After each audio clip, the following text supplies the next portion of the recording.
Всем привет, это Пара Спиц, и с вами Тоня Февралева. Сегодня я покажу вам, как делать вот такие шнурки без крючка и без спиц, только с помощью своих рук. А вы пока подпишитесь на мой канал, поставьте мне лайк и напишите в комментариях что-нибудь хорошее и доброе. Для начала оставляем кончик побольше и делаем вот такой вот узелок, петельку.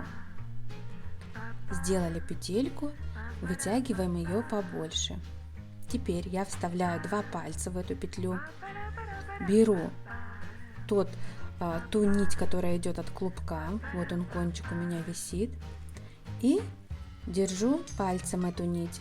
2 пальцами захватываю ниточку и затягиваю узелок. Снова 2 пальчиками захватываю ниточку и затягиваю узелок. И так делаю на нужную мне высоту.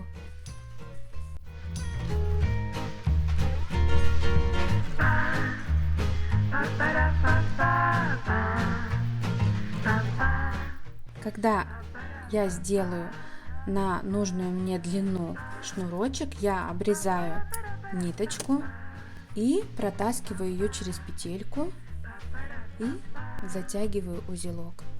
Все, и у меня получился шнурочек.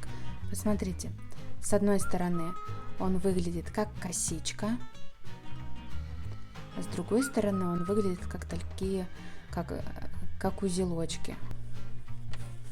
Использовать эти шнурки можно где угодно. Можно как шнурки к обуви или как шнурочек для кулиски, например, на юбочке или на брючках.